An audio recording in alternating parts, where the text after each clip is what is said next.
যেহেতু বলছেন। স্যার কোনোভাবে যদি ওকে। মক আপটা না পারি তো মানে নর্মাল দিয়ে দিলে হবে না? জি। জি, আপনারা মকআপ না দিতে পারলেও অ্যাসাইনমেন্ট মকআপ ছাড়াই দিতে পারবেন, সমস্যা নেই। মকআপের জন্য নতুন করে এক্সট্রা মার্ক পাবে এরকম না। তবে মকআপ কেন দেখিয়েছি, যে যখন আপনারা কাজগুলো প্রফেশনালি করবেন, বাইরের কাছে মকআপ সহ ফাইলটা দিলে দেখতে সুন্দর যেহেতু লাগে, তার সহজেই পছন্দ হওয়ার সম্ভাবনা থাকে। এই হচ্ছে মকআপের মূল সার্থকতা। এছাড়া আর তেমন কিছুই না, অর্থাৎ আপনি যে খাবারটা রান্না করছেন সেটাকে সুন্দরভাবে পরিবেশন করা, এই হচ্ছে মকআপ। আর মোবাইল ফোন থেকে মকআপ ব্যবহার করতে গেলে সরাসরি ফটোপিয়া ওয়েবসাইটটাতে চলে আসবেন। আমি চলে আসছি, আসার পরে আমার ডেস্কটপ আগে মোবাইল ফোন করে নিলাম। এরপরে এখানে দেখেন, আমাকে এটাকে রিলোড দিতে হবে। রিলোড না দিলে আসলে এই যে পেজটা, মোবাইলের ইন্টারফেসটা তেমন থাকে না, এই যে এরকম থাকবে, হ্যাঁ। এখানে আসার পরে আমরা এই যে টেমপ্লেটে চলে যাব। টেমপ্লেট থেকে একজন আপু বলেছিলেন যে ওনার শো করে না এখানে, এরকম ঘর ঘর আসে না, বোঝা যায় না কোন টেমপ্লেট তার লাগবে। এটাকে দেখেন উপরে নিচে ডানে বামে ড্র্যাগ করা যায়, ক্লিক করে ধরে এটা ডিসপ্লের মধ্যে মুভ করাতে পারবেন, হ্যাঁ। তো এটা হচ্ছে আপনার এখান থেকে যে কোনো একটা নেওয়ার পরে সেখানে কাজটা কিভাবে করবেন, ধরেন এটাতে আমি ক্লিক করলে এটা ওপেন হওয়ার পরে যে একটা কোড আসে, এই কোডটা ক্লিক করলে আমাকে আরেকটা ট্যাবে নিয়ে যাবে এবং সেটা ডেস্কটপ মোড হয়ে যাবে। এখন আমি সেখানেও যাচ্ছি এবং সেটাকে মোবাইল মোড করে দিচ্ছি। ধরেন মোবাইল ফোন থেকে এই পর্যন্ত আপনারা অনায়াসে আসতে পারেন। আসার পরে এই যে এই টেমপ্লেটটা যেটা এখন ওপেন হচ্ছে, যে লোডিং, এই ড্যাশবোর্ডটা হচ্ছে আপনার মোবাইল ভার্সনের জরুরি। তাহলে এটাকে আমি, এটা লোডিং হোক, হওয়ার পরে মোবাইল ভার্সন করতেছি। এই যে ফাইলটা ওপেন হয়েছে, অর্থাৎ এখানে আমার কাজটা করব, তাহলে এটাকে মোবাইল ভার্সন করলে মোর টুলস, ডেভেলপার টুলস, ব্যাস। এখন আমার মোবাইল ভার্সন হয়েছে কিন্তু আমার ডেস্কটপটাই ছোট হয়ে গেছে। আমি এটাকে রিলোড দেওয়াতে দেখতে পাবেন, মোবাইল আলারা যেরকম দেখতে পান ঠিক এরকম, অর্থাৎ এই ইন্টারফেসটা মোবাইল ফোনে থাকে, তাই না? এখানে হচ্ছে মূল বিষয়টা। এই বিষয়ের মধ্যে এই আমাদের কাজই হচ্ছে লেয়ারের ভিতরে লেয়ার, এই এই যে আইকনটা দেখতে পাচ্ছেন এটা হচ্ছে লেয়ারের আইকন। এটাতে ক্লিক করব, ক্লিক করার পরে এই লেয়ারের পার্টটা ওপেন হবে, দেখতে পাচ্ছেন এটার নিচে আমার সেই ডিজাইনটা রয়েছে। আমার কাজ হচ্ছে এই যে ইওর লোগো, এটার ভিতরে এসে এই যে ছোট আইকনটা এইখানে আগে ডাবল ক্লিক করতে হবে। আপনার মোবাইল ফোন থেকে ডাবল টাচ করবেন, একসাথে ডাবল টাচ করেন না, এরকম ডাবল ক্লিক করবেন ঠিক এই ছোট আইকনের মধ্যে। এটাতে ডাবল ক্লিক করলে দেখতে পাবেন এই আরেকটা ড্যাশবোর্ড ওপেন হলো। কিভাবে বুঝবে এটা? ধরেন আবার যদি লেয়ারের আইকনটাতে ক্লিক করি তাহলে দেখতে পাবো এখন শুধু ফাইলটা দেখা যাচ্ছে। এইখানে কিন্তু দুইটা ট্যাব ওপেন হয়েছে, একটা হচ্ছে এই যে আগের ফাইলটা, এখান থেকে আমি যেটা ওপেন করেছি সেটা আরেকটা ট্যাবে যেখানে ওপেন হয়েছে, হ্যাঁ। অর্থাৎ আমার যে ফাইলটা আমি এখানে আনবো সেই ফাইলটা এইটা হবে। ওকে, এই যে এটা এই এটার ভিতরে যে লোগোটা আছে সেটা হচ্ছে এটা, এবং আমি যে ফাইলটা আনবো সেটা এটার মধ্যে আনবো। কিভাবে আনবো? প্রথমে যেটা দেখাইলাম, এই যে এখান থেকে ওপেন করে এই যে ছোট আইকন, একেবারে ছোট বক্সটা, এই সাদা বক্সের ভিতরে আরেকটা বক্স রয়েছে, এইটার উপরে ডাবল ক্লিক করতে হবে। প্রয়োজনে দুই আঙ্গুল দিয়ে ধরে এটাকে যদি ড্র্যাগ করেন একসাথে জুম হয়ে যাবে, জুম হলে এই ছোট আইকনটাতে ক্লিক করতে পারবেন। এটা ক্লিক করার পরে যখন এনশিওর হবেন যে আপনার মোটামুটি এরকম আরেকটা ট্যাব ওপেন হয়েছে, এই যে এরকম ওপেন হবে, হ্যাঁ, এবং ব্যাকগ্রাউন্ডটা দেখতে পাবেন এরকম দেখা যাবে, এরকম পিএনজি ব্যাকগ্রাউন্ড থাকবে।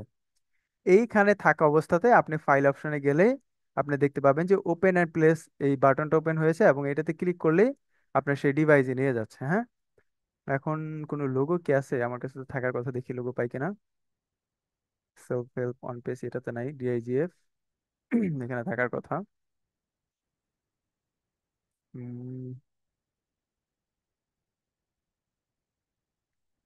ক্যানভাতে লোগো ডিজাইন করেছিলাম, সেটা কোথায় রয়েছে, কোথায় রয়েছে?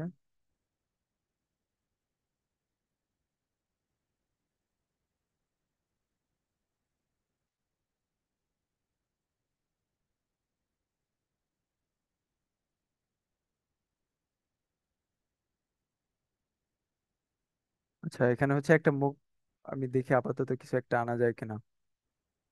টেস্ট পারপসে দেখাবো, তারপরে যে কোথায় কি দিয়ে দেখাবো।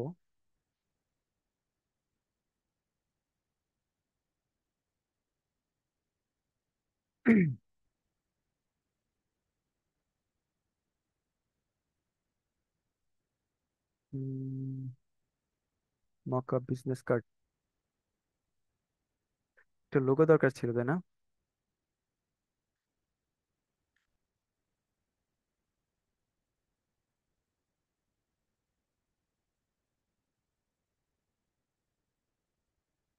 এখানে লোগোটা নেই।